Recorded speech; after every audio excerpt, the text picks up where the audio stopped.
Bonjour les investisseurs, j'espère que vous allez tous bien. On est parti pour une nouvelle vidéo de présentation de portefeuille. Aujourd'hui, épisode 35 du 26 mars, épisode exceptionnel. La semaine a été dure, les bancaires ont continué à souffrir et je suis surexposé aux bancaires. Donc on va voir ça ensemble. Avant ça, recommandation d'usage. Je vous rappelle que je ne suis pas un professionnel ni un conseiller financier, mais un simple amateur qui cherche à partager sa passion. En aucun cas, je vous invite à répliquer les positions de portefeuille. Formez-vous et faites-vous vos propres convictions. Il y a beaucoup de choses gratuites sur Internet, donc il n'y a aucune raison de ne pas se former. Vous êtes seul responsable de vos investissements, du choix des positions et donc des plus-values et des moins-values qui vont avec. Ok, donc comme la semaine dernière, je vous invite à mettre des lunettes de soleil. Protégez-vous. Le portefeuille est extrêmement rouge, ça peut piquer les yeux. Donc pour les plus pressés, je vous présente mon portefeuille. Même si vous êtes pressé, n'oubliez pas de mettre un pouce, ça fait toujours plaisir, ça vous coûte rien. Pour l'honnêteté, la transparence et que je continue chaque semaine à faire les vidéos, n'oubliez pas de mettre des pouces. Et le PEA pour finir. Ok. Donc pour les moins pressés, on va voir sur le fichier Excel ce que ça donne. Je relève ma tête pour tout voir. Ok. Alors, cette semaine, j'ai perdu 0,02% et j'ai gagné 0,04 euros. Donc, c'est c'est incompréhensible. Enfin, c'est pas logique, mais c'est dû au fait que j'ai rajouté 250 euros sur mon compte cette semaine. Donc, en pourcentage par rapport au capital investi, j'ai perdu par rapport à la semaine dernière. Mais en euros, j'ai gagné 0,04 euros. Donc, je considère que j'ai fait zéro sur la semaine. Voilà, donc je sous-performe le CAC étant donné que le CAC a fait plus 1,30% cette semaine. Ici, on peut voir que depuis le début de l'année, donc je gagne 1,21% seulement, donc seulement 187 euros de gain depuis le début de l'année. Je me compare par rapport à trois indices qui sont le CAC 40, donc j'ai 7,15% de retard par rapport au CAC 40, c'est énorme. Par rapport au CAC GR, donc CAC 40 dividendes réinvestis, j'ai 7,40% de retard. Et par rapport au CAC Mid and Small, donc là j'ai plus que 2% de retard. Donc ma performance est nulle, elle était bien meilleure il y a encore 2 semaines, 3 semaines pardon.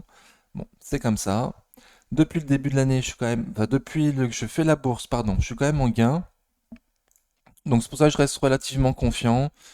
Voilà, long terme, je sais que je vais avoir des écarts importants sur mon portefeuille, mais je garde tout long terme parce que j'ai aucune idée de quand le CAC va monter, quand les entreprises vont monter ou baisser. Donc dans le doute, je garde tout et je renforce quand les sociétés de belle qualité dans lesquelles j'ai encore confiance, quand on passe en dessous de mon PRU. Voilà, une grosse partie ma stratégie. Ok, donc par rapport à ma liquidité a un petit peu changé par rapport à la semaine dernière parce que j'ai rajouté 250 euros sur le compte PEA. On voit qu'ils sont toujours là, donc je les ai pas utilisés en fait. Cette semaine, je n'ai rien fait, j'ai ni acheté ni vendu. Donc j'ai toujours 20% de liquidité comme la semaine dernière. Sachant que j'ai mis la totalité de mes apports en 2023, bon, je me réserve quand même le droit de rajouter 500 ou peut-être maximum 1000 euros d'ici la fin de l'année, en plus de ce qui était prévu. Ici, vous voyez ma liste des courses, rien n'a changé par rapport à ma liste des courses. On a fait le point la semaine dernière, donc je ne vais pas en parler. Pour ceux qui n'étaient pas là la semaine dernière, donc j'ai prévu de renforcer 13 entreprises sur 19 que j'ai en portefeuille. Et là, il y a la liste des 6 entreprises que j'ai pas prévu de renforcer. J'ai expliqué la semaine dernière pourquoi j'avais pas prévu de les renforcer. Ok, ma feuille de rendement a un petit peu changé. STM a un petit peu augmenté son dividende de 2 centimes d'euros, donc rien du tout. Et par contre, il y avait Equasens qui, elle, a augmenté son dividende de 10%. Donc augmentation de 10% du dividende sur Equasens, super. Et il me semble que c'était tout pour les changements de cette semaine. Donc pas grand-chose quoi. Ok, donc j'ai pas mis à jour les autres graphiques, on les a déjà vus la semaine dernière, la vidéo était longue, donc on va passer. Donc on retourne directement au portefeuille du coup. Le compte titre, alors on voit en haut des chiffres, le CAC a fait plus 1,30% comme je vous disais. Je remets ma tête. Hop. Donc le CAC a fait plus 1,30% cette semaine. Moi, j'ai fait 0. Voilà, j'ai marqué 0,02. J'ai fait 0 en gros. Le Total Energy a perdu 1,27% sur la semaine, donc c'est pas cool. Alors, sachant qu'il y a le dividende qui a été déduit, je pense pas l'avoir encore reçu. Voilà, il y a eu un dividende sur Total cette semaine, donc qui a été déduit. Donc ça fait une perte de 1,27% sur la semaine. J'en suis toujours à plus 62% depuis que je l'ai acheté. Est-ce qu'il y avait une news? Ah oui. Alors Macron, notre très cher président Macron étant en difficulté politique, il a souhaité orienter les médias ou les yeux des gens sur un autre sujet qui sont les super profits des entreprises. Et comme par hasard, on va arriver à la saison des assemblées générales. Voilà, donc merci Monsieur Macron d'avoir... Donc en fait, lui il dit qu'il faut un meilleur partage des super profits. Donc on va voir vite fait ce qu'ils nous disent. Emmanuel Macron a pressé mercredi les entreprises qui dégagent des bénéfices exceptionnels d'en reverser une part plus importante à leurs salariés, sur fond de colère sociale contre la réforme des retraites. Invité au journal de 13 heures, le président de la République a jugé qu'il y a quand même un peu de cynisme à l'œuvre quand on a des grandes entreprises qui font des revenus tellement exceptionnels qu'ils en arrivent à utiliser cet argent pour acheter leurs propres actions. Donc, ça fait très longtemps que les entreprises rachètent leurs propres actions. Il n'y a rien de nouveau, c'est rien. Et les revenus exceptionnels qu'ils font, c'est-à-dire que c'est des entreprises qui sont bien gérées depuis des années, qui ont investi au bon endroit et qui aujourd'hui récoltent les fruits de leur travail. Et certaines personnes estiment que cet argent est indûment gagné et qu'ils devraient l'utiliser autrement que leur bon choix. Bon. Ils comptent demander au gouvernement de travailler sur une contribution exceptionnelle pour que les travailleurs puissent profiter de cette manne. Et en gros, ça veut dire quoi? Ça veut dire qu'il va y avoir un clivage entre les salariés qui travaillent dans des grosses boîtes, qui eux vont avoir des bons salaires, des bons dividendes, et les salariés, la majorité, hein, des petites boîtes qui eux vont rien avoir. Donc voilà, je sais pas trop ce qu'ils veulent faire. En plus, les entreprises qui font des gros bénéfices font généralement pas leurs gros bénéfices en France. Donc pour moi, c'est de la démago. Voilà, Monsieur Macron essaie de s'en sortir de son pétrin en nous demandant de regarder ailleurs. Pour moi, c'est des conneries. Outre les dividendes, de plus en plus d'entreprises choisissent de racheter leurs propres actions, une opération destinée à soutenir le cours en bourse. Hmm. Bon, voilà, on a fait le point là-dessus. Vous savez ce que j'en pense. Voilà, chacun son truc. Ah, j'ai pas enlevé. Alors, je vais faire un petit peu de ménage. Donc, total jusqu'à présent, on était dans un range entre 55 et 60 euros. Donc, on a cassé ce range depuis le 15 mars. On a été touché le support plus bas là, à 51, 52 environ. Ok, donc on est toujours sur ce support. Graphiquement, c'est pas beau, c'est extrêmement baissier.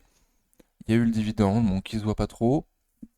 Ça continue à distribuer avec un récit faible et un volume moyen. Ok, donc pour moi, au grand max, si jamais il y a un gros souci, ça pourrait aller au maximum à 40 euros sur Total. Ça, c'est mon point de vue. Je rappelle que je suis qu'un amateur, je partage juste mon point de vue. Et ça, c'est plutôt pour le moyen terme. À court terme, il y aura le niveau des 50 euros. Je pense qu'il y aura un maximum de monde sur 50 euros si on y va. Donc là, on a bien baissé. Graphiquement, c'est ultra moche, donc ça peut continuer à baisser, même si on est sur un support. Mais je pense pas qu'à court terme, ça ira plus bas que 50 euros. Donc on verra. C'est vrai que le pétrole baisse ces temps-ci, mais les marges de Total sont quand même énormes. Je crois qu'il commence à gagner de l'argent à partir enfin, avec un baril au-dessus de 25 dollars. Et là, on est à 75. Donc, pour moi, on est loin des prix, les prix du pétrole qui feront chuter les pétrolières, hein. Franchement, on est très très loin. Les prix sont encore extrêmement élevés. Ok, donc c'était le point sur Total. On va faire vite. Cumulus, ça fait plus 1,66% sur la semaine. J'en suis à moins 14% sur la ligne du compte titre. Il n'y a pas de news, on va voir en graphique. Donc je vous rappelle que c'est une société OCA BSA. Je suis coincé dessus, mais je vends pas. Les OCA BSA se finissent à la fin de l'année 2023 et j'espère qu'à partir de l'été 2023, il va y avoir un renouveau sur Cumulus, étant donné que la bourse a tendance à anticiper environ 6 mois à l'avance les news. Ok. Donc sinon Cumulus est toujours au-dessus des M200 jours. Là, c'est bloqué entre 9,60 au sud et les 10 euros au nord. Donc c'est dans un range entre 9,60 et 10 euros. À voir où ça va aller. On remarque que malgré la baisse, ça n'a pas distribué. Donc le RSI il est faible. Il y a très très peu de volume. C'est une micro-caps absolument pas liquide. Il faut jamais rentrer au marché sur ce genre de boîte. Toujours à des ordres à seuil de déclenchement ou à limite, les seuils limites. Voilà, donc extrêmement compliqué. Là, ça latéralise total. Ça peut très bien aller plus bas, combler le gap à 9,26. On avait un objectif, si on prenait en compte un double top, à 9,20, en dessous de 9,16. Ouais, à 9,16, pardon. Et il y a un gap à combler à 9,26. Donc toujours possible d'aller le combler, c'est pas très loin. Voilà, sachant qu'il y a très très très peu de volume. Il suffit qu'il y en ait un peu de une petite quantité de cumulus qui veuille sortir absolument, il va faire baisser les prix fortement. C'est très très peu liquide. Bon, et à part ça, je vois pas quoi dire d'autre. Ok, PEA. Donc vous voyez les chiffres en haut, c'est les mêmes que sur le compte titre. Hein. Je fais pas la distinction entre le PEA et le CTO. L'ensemble des deux forment mon compte bourse. On voit sur la droite que j'ai pas mal de valeurs vertes quand même. J'ai été surpris. J'ai fait zéro, mais j'ai quand même des valeurs en vert. Et j'ai des gros gadins. Par contre, j'ai des gros gadins. Société Générale, encore -6. Lumibird, -3,70. Xilam, -5. Voilà, donc ça a pesé fortement sur mon portefeuille, surtout Société Générale. Donc on commence par Orange. Orange cette semaine a fait plus 1%. Super, j'en suis à plus 12 depuis que je l'ai acheté. Je crois pas qu'il y ait de news. Non, ce sera Atos la prochaine. Ok. Donc Orange, on était un peu haut. En tout cas, on est au-dessus des prix où on peut acheter. Moi, j'ai toujours dit en dessous de 10 euros maximum pour acheter Orange. Donc là, on est au-dessus. On latéralise. On continue à latéraliser, hein, toujours. Alors, on avait cassé 23,6. Non, on avait clôturé dessus la semaine dernière. Ouais, c'est ça. On avait clôturé pile poil dessus, donc ça s'est repris dans la semaine. Et là, on a de nouveau été tester les 23,6 de Fibo à 10,56 avec une mèche. Bon, donc pour l'instant, on latéralise assez haut, au-dessus des 23,6 de Fibonacci sur Orange, donc c'est très très bien. On voit quand même qu'il y a une petite distribution là, le vendredi 17 mars. Bon, et ça s'est repris dans la semaine. Donc à voir où ça va aller, Orange. Pour l'instant, on ne sait pas trop, mais graphiquement, c'est très très beau. Donc je reste confiant pour que ça continue à performer. Voilà, au moins jusqu'au dividende. Après, on verra. Atos a fait plus 2,27% sur la semaine. J'en suis à -16 depuis que je l'ai acheté. Donc, il n'y a pas de news, mais je vous ai fait. Alors, l'exceptionnel Lumi du Discord nous fait régulièrement la VAD. Et la seule mise à jour de VAD sur Atos qu'il y a eu cette semaine, c'était lundi. Donc, le 17 mars, donc par rapport à vendredi, hein, c'est ça, oui, c'est ça. Donc, par rapport à vendredi de la semaine dernière, du coup, il y a eu un petit renfort de la VAD qui a augmenté de 2,31% et les vadeurs ont au total 7,96% des actions de Atos à la VAD. J'espère que j'ai pas dit total. Donc c'est bien Atos qui a 8% de shorters sur le dossier. Il y a 8% du capital qui est détenu par les shorters sur Atos. Voilà, je pense que là c'est mieux. Graphiquement, ça donne quoi?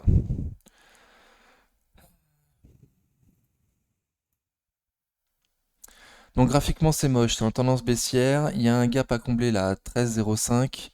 Pour l'instant, on n'a pas comblé.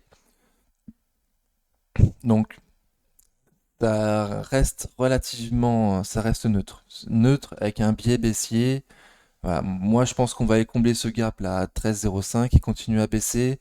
Tant qu'on n'a pas de news sur Airbus et on n'aura pas de news d'Airbus tant que l'AG, l'Assemblée Générale d'Airbus, ne sera pas passée. Voilà, il y aura il y a un influenceur, comme on peut dire, non, un investisseur qui a envoyé une lettre à Airbus disant qu'il fallait pas acheter Atos, qu'ils achètent Atos pour de mauvaises raisons.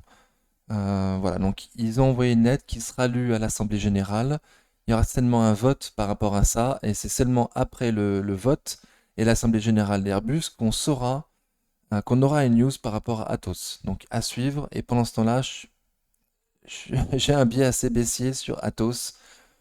Pour moi, on va aller combler le gap à 11,91. Voilà, à voir ce que ça va donner avec le temps. En dessous de la moyenne mobile court terme. Ça accumule pas, ça distribue pas. C'est relativement neutre pour l'instant. Donc voilà, moi j'ai un biais baissier. Chacun voit midi à sa porte. Coface a fait plus 0,56% sur la semaine. J'en suis à pratiquement plus 15% depuis que je l'ai acheté.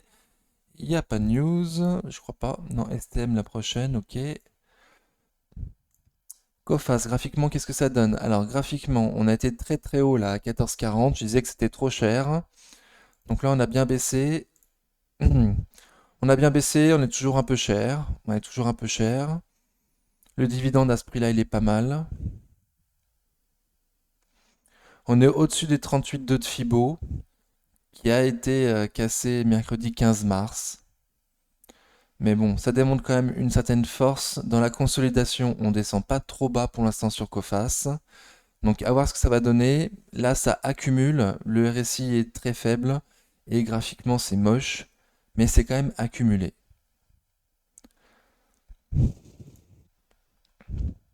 Donc je trouve ça assez cher, Coface à ces prix-là. Si, c'est cher, c'est cher. Mm. Moi, je dirais plutôt en dessous de 12. Voilà, pour un début de ligne et un niveau pas dégueu. Mais c'est pas non plus top, hein. On a été longtemps en dessous, donc c'est dommage d'acheter à 12. Il y a de fortes chances qu'après le dividende, on retombe sur Coface, hein. Il y a de fortes chances. Hum, récession, les peurs de récession ont un impact négatif sur ce genre de boîte, les assurances. Voilà, donc je pense qu'après le dividende, ça va fortement baisser Coface. Ok, donc j'ai dit en dessous de 12. Il y a un support là au-dessus à 12,30, voir s'il tient.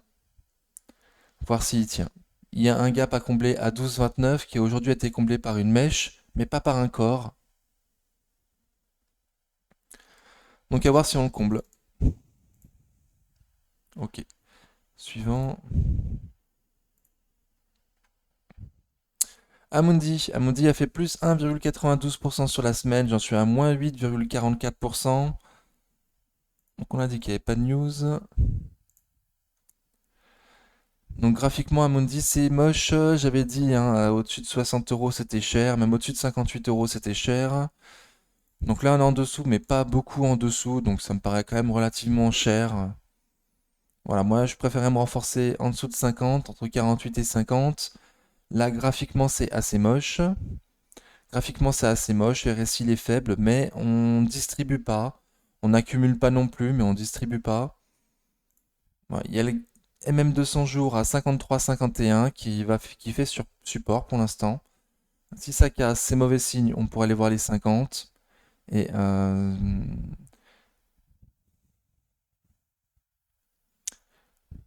voilà, il ne faut pas casser les 53 et repasser au-dessus de la moyenne mobile court terme minimum pour essayer d'aller voir plus haut. Mais bon, pour l'instant, ça ne prend pas le chemin. Ruby, elle a fait moins 2,51% sur la semaine. J'en suis à moins 5,83% depuis que je l'ai acheté. Il n'y a pas de news. Donc les prix actuels sur Ruby me paraissent pas trop mal. En dessous de 27, moi j'ai toujours dit que ça me paraissait bien. Alors, en sachant que c'est une grosse tendance baissière, donc voilà, mon avis ne regarde que moi, je ne fais que le partager. Donc là, c'est en tendance baissière également. On vient de casser EM200 jours, donc c'est pas beau. Donc grosse tendance baissière, ça distribue un petit peu. RSI très très faible à la limite de la survente. Il y a eu des chiffres, il me semble, nous... Bon, je sais plus. En tout cas, c'est très baissier, c'est très baissier. Prochain support, les 23 euros. 23, 23, 15. Ensuite les 22, 21, 22. Donc à voir. Moi, je compte me renforcer entre 22 et 21. Si on y va.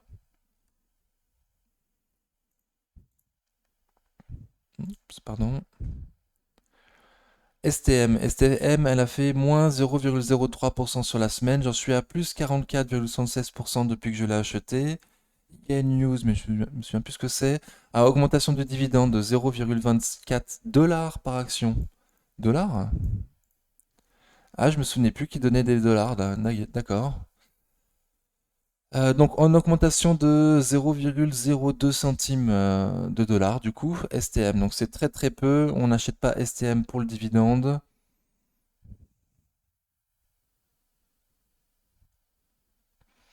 Donc c'est toujours versé en 4 fois le dividende de STM, mais il est vraiment très très faible.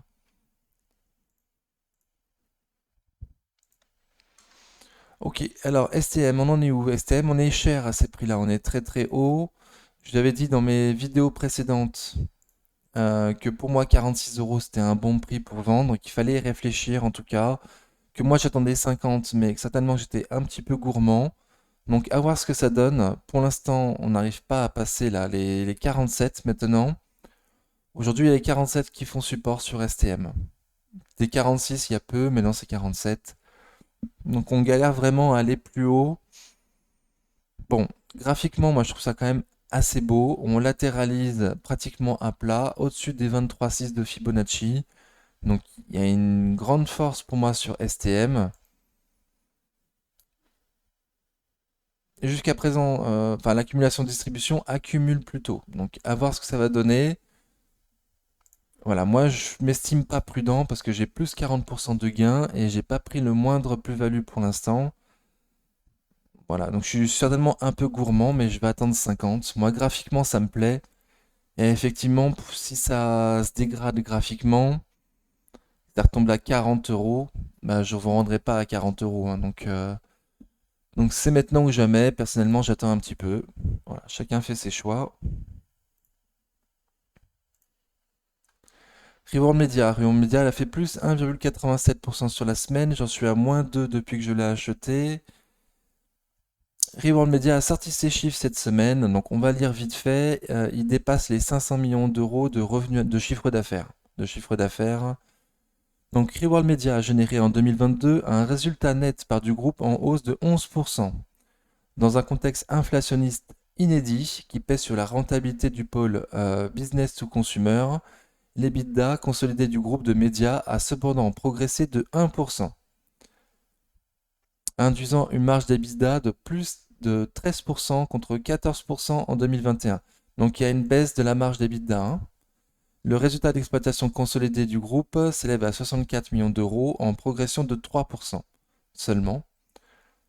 En 2022, le groupe a enregistré un chiffre d'affaires annuel consolidé de 505 millions d'euros en croissance de 7,7%. Rival Media affiche une situation financière solide au 31 décembre 2022 avec des fonds propres en hausse de 190 millions d'euros et une trésorerie active de 118 millions d'euros.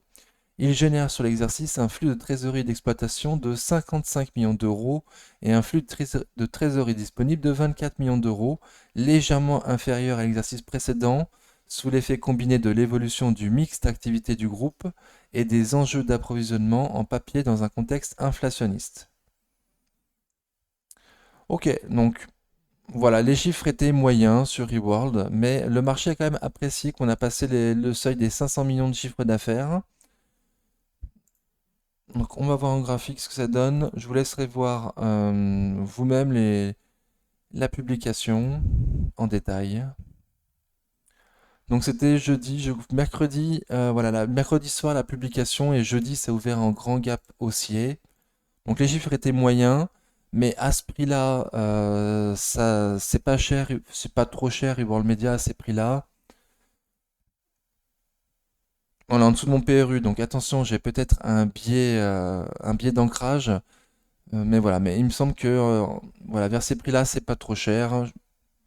Alors personnellement, je vise 9,50. Je vise 9,50. Je les visais pour la fin de l'année 2022. Bon, bah maintenant, je vais les viser pour la fin de l'année 2023. On va voir, hein, et ce sera pas fin de l'année 2024, hein. En tout cas, moi, je suis long terme. Quand je dis que je vise 9,50, c'est pour m'alléger une première fois. Voilà, une petite partie de la position et laisser courir le reste long terme, hein, bien sûr. Long terme. Ok, donc graphiquement c'était assez moche. Les prix étaient capés là par une résistance oblique baissière, donc qui a été cassée jeudi à la sortie des chiffres. Donc très très bien. On est retourné dans le range entre 5,40 et 5,80. Entre 5,20 et 5,80 on avait dit, hein. 5,20, 5,80. Donc à voir ce que ça va donner. Ça continue à accumuler sur Reworld. On remarque malgré la baisse, ça n'a pas distribué et au contraire ça accumule après la sortie des chiffres avec du volume. Donc le RSI il est faible. Ces temps-ci les small cap, c'est pas la saison des small cap. En tout cas c'est pas elles qui vont te faire surperformer par rapport au CAC. Mais pour les investisseurs voilà, qui souhaitent se positionner en mode boîte à café, on y achète des belles boîtes et on n'y regarde pas trop pendant 10 ans.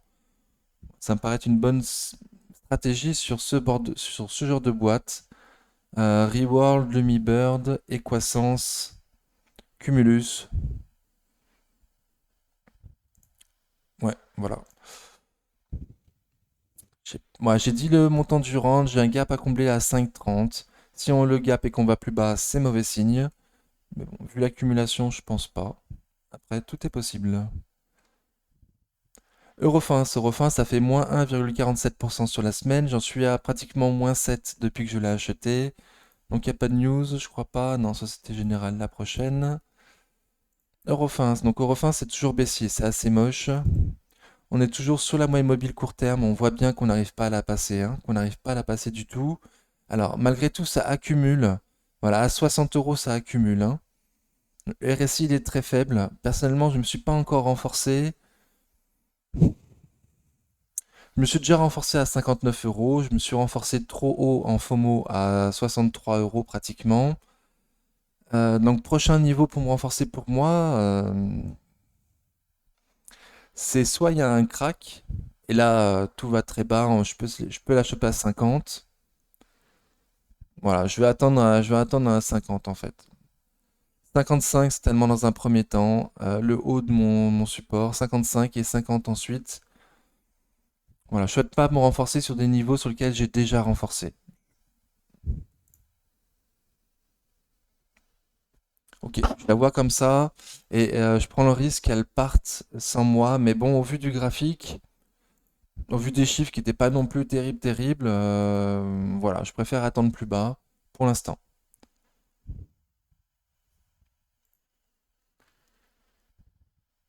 Société Générale a fait moins 6,13% sur la semaine, j'en suis à moins 25% depuis que je l'ai acheté.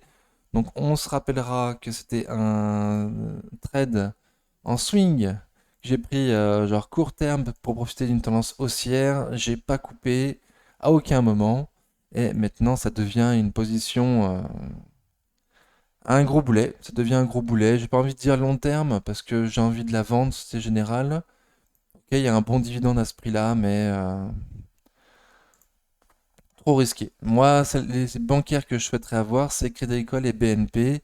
J'avais dit que je rentrais pas sur BNP parce que je me réserve de rentrer sur elle à un prix très bas. Voilà, pas me retrouver bloqué comme là je suis bloqué sur ce général à un prix haut. Si demain il y a un crack, enfin, je rachèterai le Société Générale, mais ça ne fera pas baisser mon prix, j'aurai pas un rendement de fou. Alors que si demain il y a un crack, je suis pas sur BNP, donc je peux rentrer à 30 euros quoi. Voilà, c'était ça mon idée à la base. Bon, aujourd'hui je sais pas trop, je suis coincé long terme. Aujourd'hui, les bancaires ont pris cher, donc il y a eu déjà la Valley Bank, là, truc machin aux États-Unis. Ensuite, il y a eu Crédit Suisse. Maintenant, la Deutsche Bank. Quelle sera la prochaine? Et ce ne sera pas Société Générale la prochaine. Donc on verra. On verra. Moi, je suis pas serein. En tout cas, je suis coincé avec un PRU trop élevé. Et quelles étaient les news? Donc tout le monde nous dit que les banques européennes sont extrêmement solides, qu'il n'y a aucun risque à avoir.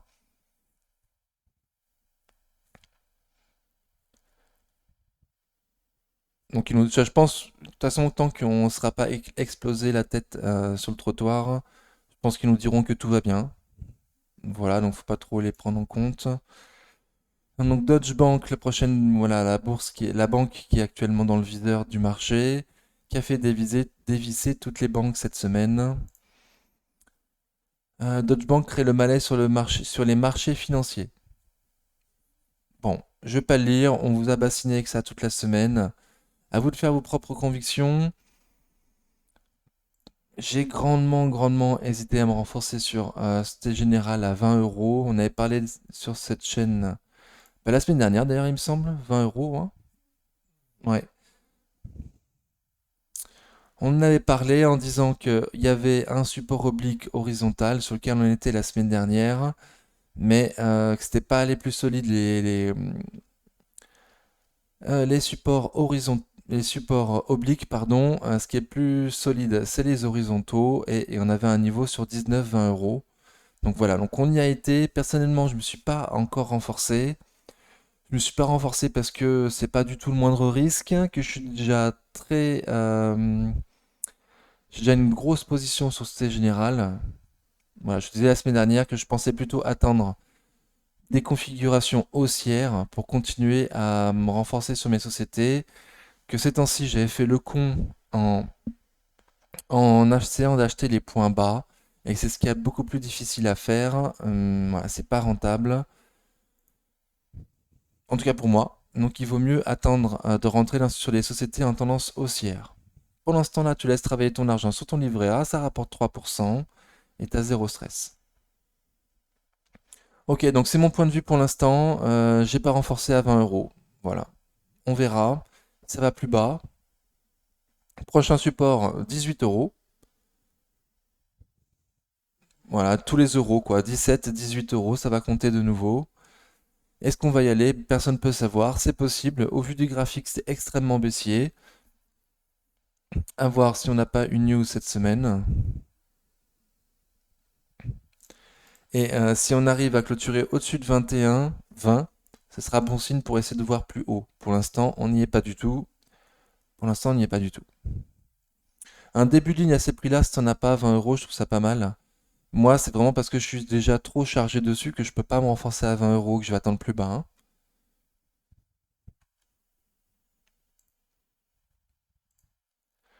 Ok, donc la prochaine bancaire, Crédit Agricole, elle a fait moins 0,50% sur la semaine. J'en suis à plus 5 depuis que je l'ai acheté.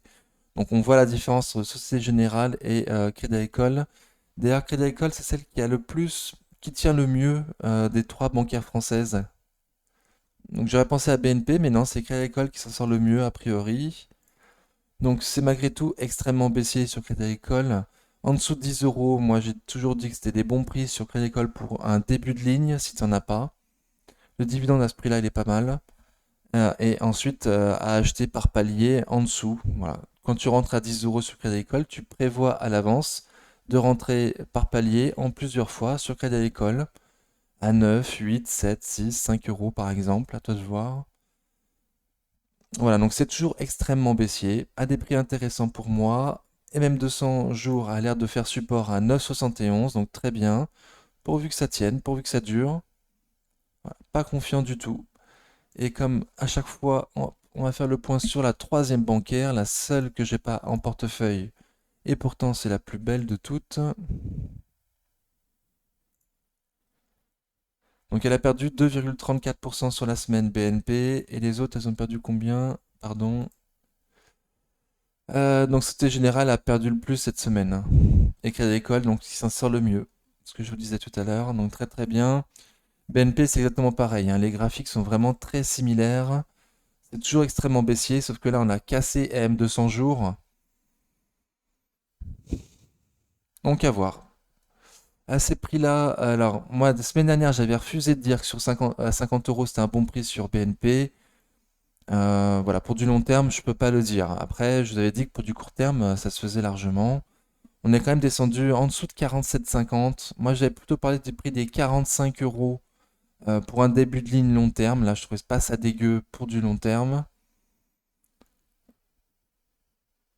Voilà, donc on n'a pas été loin, on a été pas loin. Voilà, les traders sont rentrés dessus et sont ressortis direct. Donc jusqu'où ça va aller, jusqu'où ça peut aller. Pour l'instant, on est au-dessus de 50 euros. Si ça casse, donc il y aura là les 47, 47,80.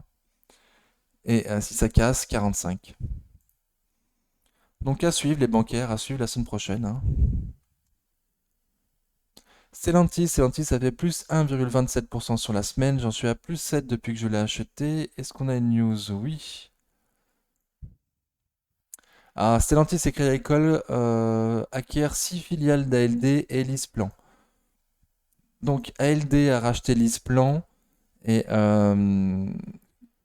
pour éviter qu'ils ont des monopoles sur certains marchés, ils ont été obligés de vendre certains de leurs actifs pour pouvoir fusionner ensemble.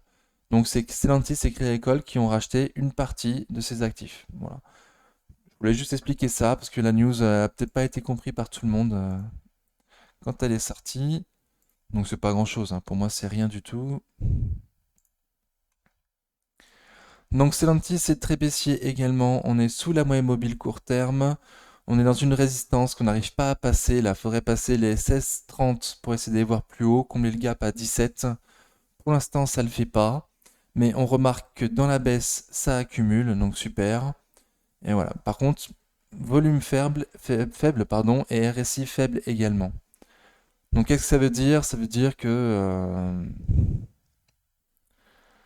rien n'est gagné. Rien n'est gagné. Pour moi j'ai toujours dit c'est plutôt 15 euros. En dessous de 15 euros Stellantis pour commencer une ligne. Là je trouve ça un peu cher.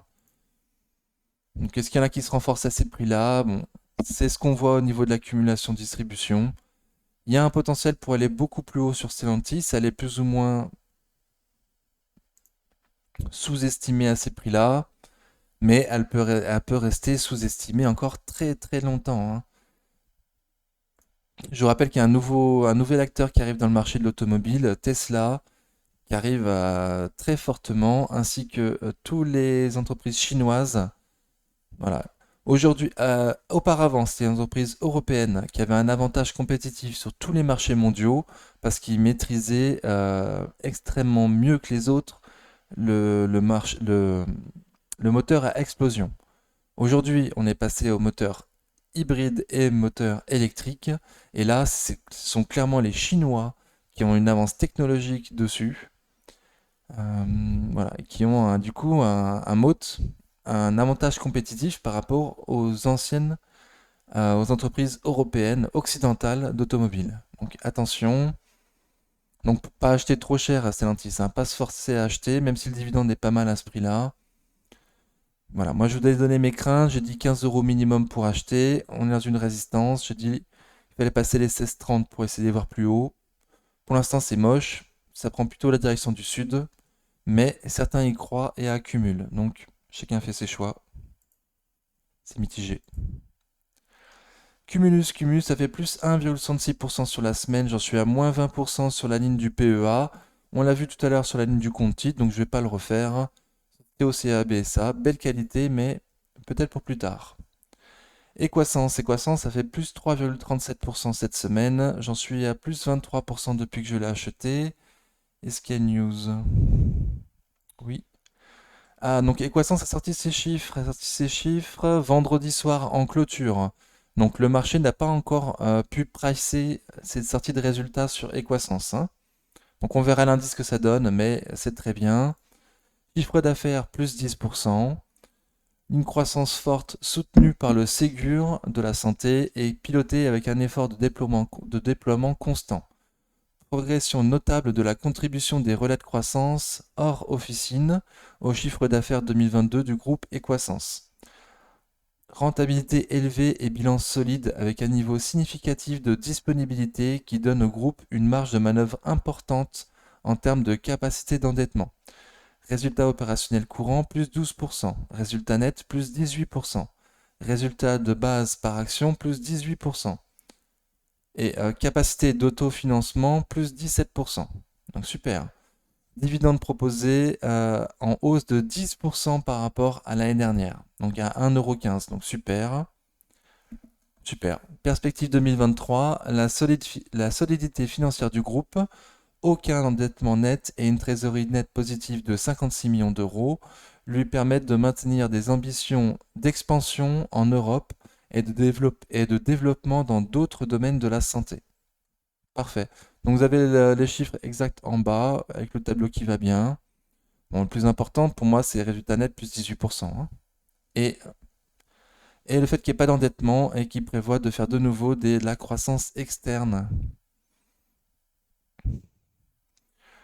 Voilà, donc ils ont confirmé l'efficience de leur stratégie de croissance organique et externe. Donc très très bien, Equasens, très très bien, on va voir l'indice que ça donne. Je sens que je vais toujours pas pouvoir me renforcer sur Equasens. Pour rappel, j'étais rentré dessus. J'ai essayé de choper le point bas sur Equasens et j'avais eu de la chance, j'avais eu. Donc j'ai eu un super prix à 60 euros. Le problème c'est que depuis, j'arrive pas à me renforcer. Je la trouve toujours trop haut. Enfin, c'est surtout parce que j'ai pas envie de flinguer mon PRU, pardon. Euh, donc, donc j'ose pas me renforcer, encore moins avec un CAC à 7000 points. Donc je vais attendre un crack de nouveau. Voilà, je garde le cash en espérant un crack pour voir jusqu'où ça peut descendre les croissances. Voilà. Mais vu avec la sortie des chiffres qu'on a eu, là, je sens qu'on va de nouveau retester les 80, 83 euros sur les croissances. Donc à voir si ça les passe. Et si on arrive enfin à clôturer au-dessus de 88 euros. Voilà, au-dessus de cette résistance, pour enfin la passer, ça serait pas mal. Bon, pour l'instant, on est déjà dans une résistance. Donc j'espère qu'on va très très bien performer la semaine prochaine au vu de ces chiffres. Donc à suivre. Je peux pas dire de plus. Métropole a fait plus 3,26% sur la semaine. J'en suis à plus 0,31 depuis que je l'ai acheté. Donc je suis repassé en positif. Super. Pas de news. Donc je vous rappelle que l'exceptionnel Laurent Albi nous avait prévenu que le secteur des médias risquait de surperformer le marché dans les prochaines semaines. Donc c'est ce qui se passe avec Métropole. À voir demain avec la vidéo de Maxime et la TF1, voir si ça performe également.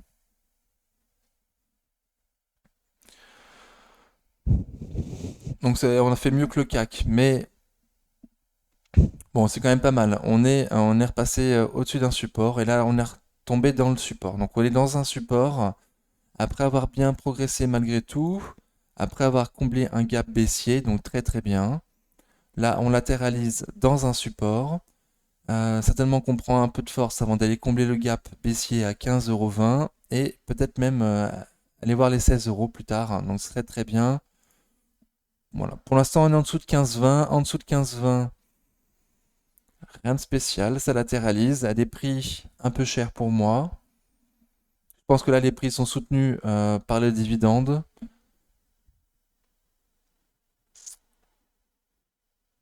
Voilà, qu'il vaut mieux essayer de la choper en dessous de 12 euros Métropole. C'est que moi, c'est mon objectif en tout cas. Donc à voir ce que ça va faire Métropole.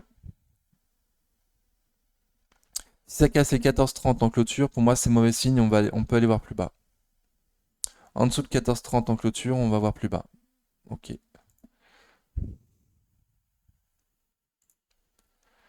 Alors, on en arrive à mes petits boulettos. Donc Lumibird, Xilam, Corian et Nekon. Alors, Lumibird, stratégie boîte à café, hein. Enfin, clairement, je suis rentré dessus, je pense qu'elle va continuer à baisser. Je suis peut-être rentré un peu cher. C'était mon achat de la semaine dernière, hein. Donc elle a fait moins 3,70% sur la semaine. J'en suis à moins 6 depuis que je l'ai acheté. Donc j'adore cette boîte, enfin, je la trouve très bien. On avait vu les chiffres ensemble. Alors en regardant ma vidéo après, d'ailleurs j'aurais pu le refaire. Ah, on le refait. On avait vu les chiffres ensemble la semaine dernière sur Lumibird, mais je vous avais pas montré les chiffres qui étaient attendus pour les années futures. Donc, je vous avais montré que les prix d'aujourd'hui c'était un peu cher, mais je vous avais pas montré pourquoi moi j'achetais aujourd'hui avec un PER de 20, alors un PER de 33 à 2022.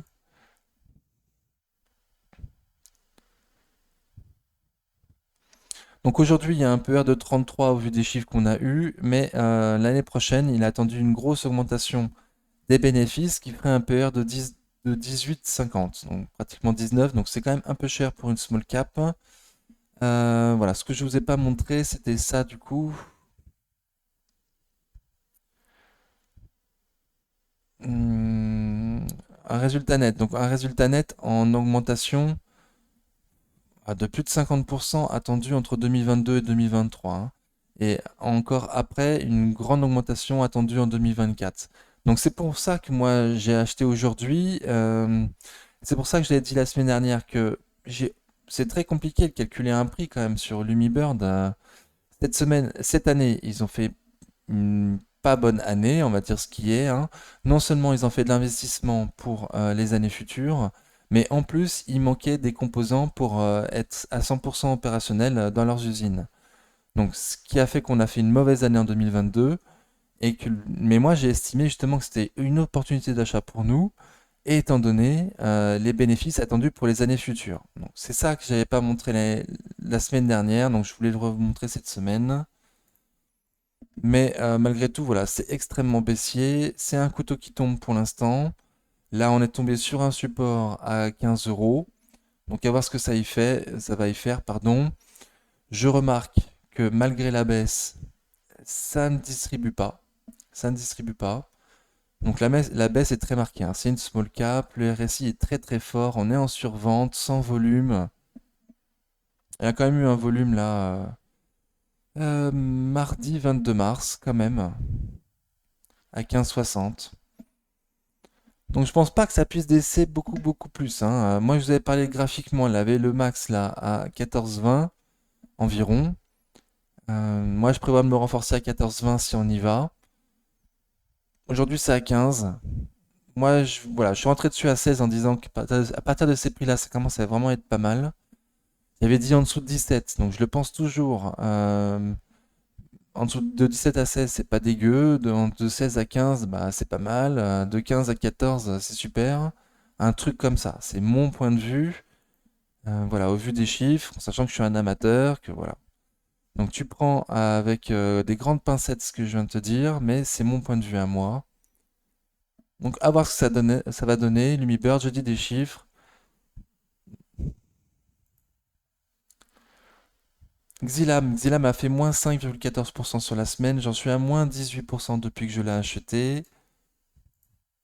Il n'y a pas de news. Donc Xilam aussi, un grosse tendance baissière.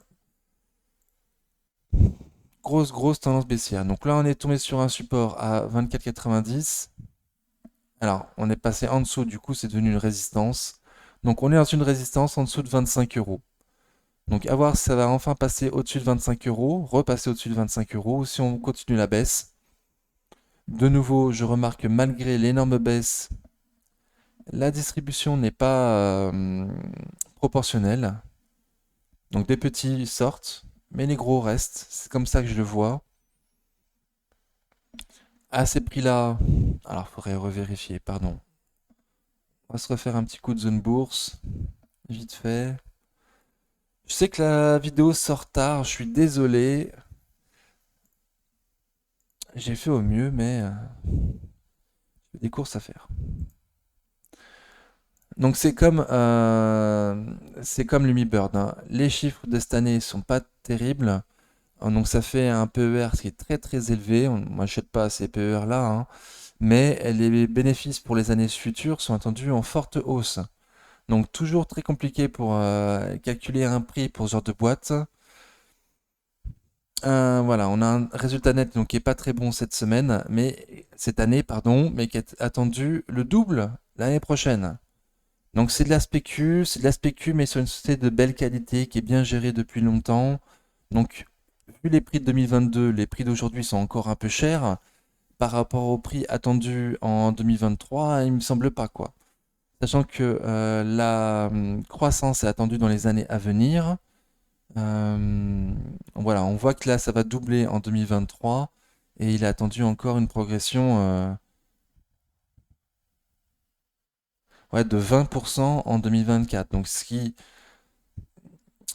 qui pourrait justifier un PER de 20 encore en 2023. Et là, au prix actuel, on a un PER de 14 s'ils font leurs chiffres estimés en 2023. Donc voilà, voilà, les prix sont assez compliqués à calculer. Moi, j'ai commencé une ligne, voilà, et pour la suite, donc voilà, j'achète pas le point bas, je vais acheter que ça repasse au-dessus de la moyenne mobile court terme, attendre un rebond, comme s'il y a eu le fin octobre, et comme ça se passe régulièrement, hein. Ok, donc j'achète plus le point bas, j'attends un rebond. Et là, c'est le dernier support que j'ai fait, hein. Évidemment, il y a des prix plus bas, hein, mais ouais, on a été touché. Je sais pas si vous voyez bien. Là, moi, j'avais pris cette mèche comme point bas du 16 mars, là, 2020. Mais on a été voir la mèche encore plus bas, là, de septembre 2017. Voilà, donc il y a extrêmement longtemps qu'on n'a pas été aussi bas sur Xilam. Et on a vu les chiffres ensemble, donc à vous de faire vos propres choix. Corian a fait moins 2,56% sur la semaine. J'en suis à moins 10 depuis que je l'ai acheté. Donc elle aussi, j'ai fait de la merde en achetant un couteau qui tombe. Donc voilà, donc stratégie boîte à café. On achète et on regarde pas pendant 10 ans, comme ça nous fait pas mal. Voilà, donc, mais moi, bon, je regarde graphiquement, les graphiques régulièrement, donc c'est vrai que c'est assez dommage d'avoir acheté en grosse tendance baissière comme ça avant d'avoir attendu un rebond. Voilà, vous le savez maintenant depuis que je fais des vidéos, le FOMO, je fais du FOMO. Donc là, ça continue à baisser, ça continue à baisser. J'ai pas de support plus bas, on a fait les plus bas historiques, hein. Ouais, on est plus bas que les plus bas historiques. Donc à ce prix-là, il me semble que c'est pas mal. De nouveau, comme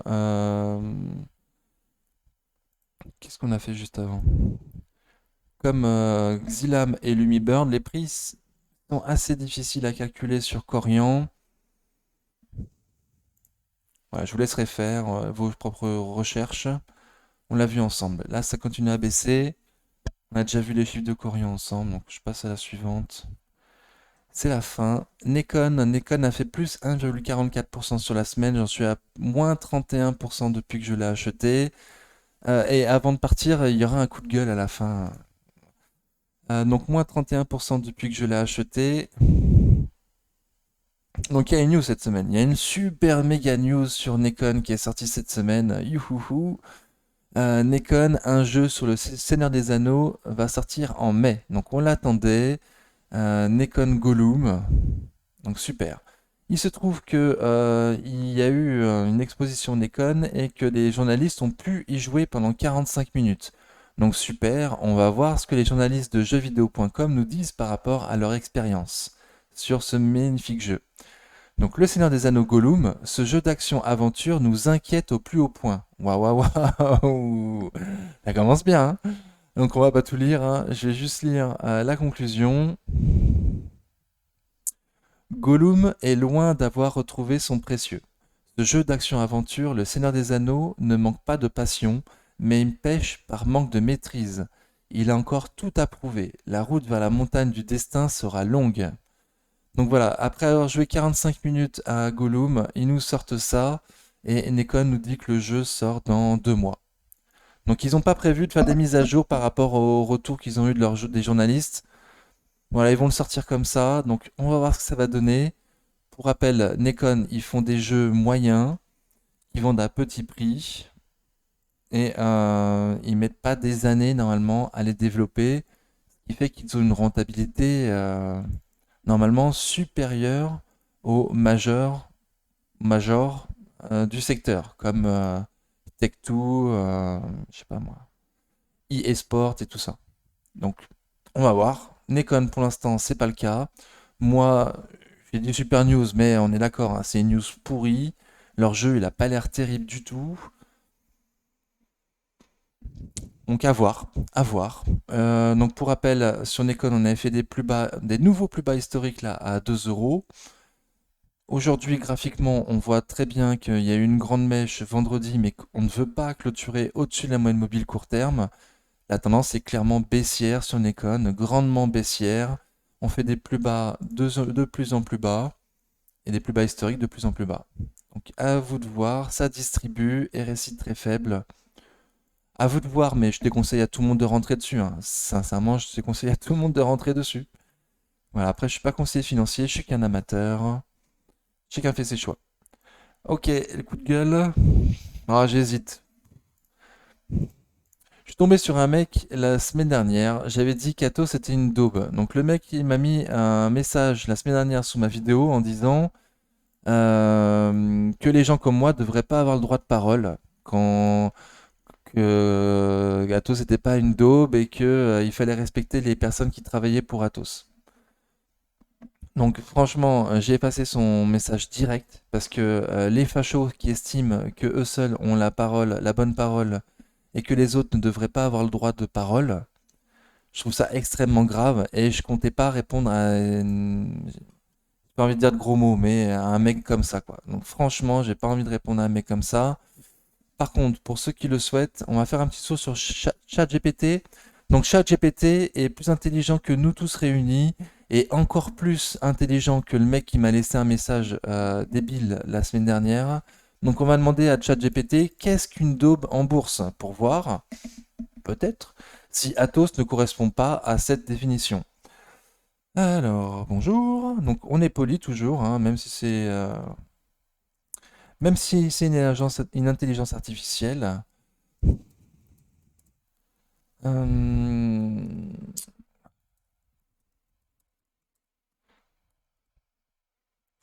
Donc je lui demande de nous définir une bourse en daube. Une daube en bourse. Ouais, je fais un petit smiley parce que je l'aime bien. Hop.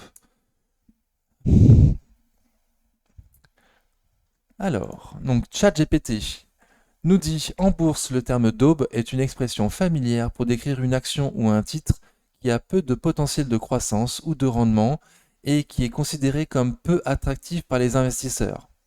Bah, il me semble que c'est le cas hein, pour Atos, hein, on est d'accord, hein. Atos est peu attractif, il y a peu de potentiel de croissance, vu leurs chiffres qu'ils ont sortis. Hein, pour rappel, l'année dernière, ils ont perdu 3 milliards d'euros. Cette année, ils perdent de nouveau 1 milliard d'euros. Il me semble que c'est peu attractif pour les investisseurs. En d'autres termes, une daube en bourse est un investissement qui est peu susceptible de générer des bénéfices ou de produire des rendements élevés pour les investisseurs. Ces investissements peuvent être des entreprises qui sont en difficulté financière. Donc c'est clairement le cas d'Atos, ils sont en difficulté financière. C'est pour ça qu'ils font la scission d'Evidian, c'est pour récupérer du cash parce qu'ils sont en difficulté financière. Des secteurs qui sont en déclin, donc c'est pas le cas pour Atos, hein, elle est sur un marché porteur, mais elle, son chiffre d'affaires est en déclin. Ou des titres qui ont une performance faible ou volatile. Donc clairement, l'action Atos a une performance très faible. Donc de nouveau, elle répond parfaitement à la définition de daube en bourse. Il est important de noter que l'évaluation d'un investissement comme une daube peut être subjective et varier d'un investisseur à l'autre en fonction de leur stratégie d'investissement, de leur tolérance au risque et de leur objectif de rendement. Donc voilà. Donc chacun a le droit de parler et c'est pas parce que toi tu t'estimes meilleur que les autres, que tu t'estimes tout savoir alors que tu sais rien du tout, que seul toi aurais le droit de parler. Donc moi j'estime que t'es un con et c'est pour ça que je t'ai pas répondu. Voilà. Donc la prochaine fois que tu as une réflexion comme ça à faire, demande à ChatGPT avant, hein, sache qu'il est beaucoup plus intelligent que toi. Ok, donc je vous remercie d'avoir suivi la vidéo jusque-là. Je suis désolé que ça se finisse un petit peu sur une mauvaise note. Je voulais pas le faire en premier en fait. Je voulais pas. Voilà. Il m'a énervé, sincèrement, il m'a énervé. D'où tu estimes que j'aurais pas le droit de parler parce que tu estimes que j'ai utilisé un mauvais terme pour Athos. Voilà, j'ai le plus grand respect pour tous les travailleurs d'Atos. J'en suis désolé pour eux s'ils travaillent dans une entreprise qui est extrêmement mal gérée. Tout comme j'ai le plus grand respect pour les gens qui travaillent, je sais pas, pour Navia. Eh ben voilà, ce sont certainement des très belles personnes, mais leur entreprise est une daube. J'en suis désolé, voilà, sincèrement, mais c'est le cas. Donc, je vais aller faire un tour, profiter de la nature, de ce magnifique soleil de ce week-end, du printemps qui vient d'arriver. Donc je souhaite à tous plein de bonnes choses et on se retrouve la semaine prochaine pour une prochaine vidéo. Ciao!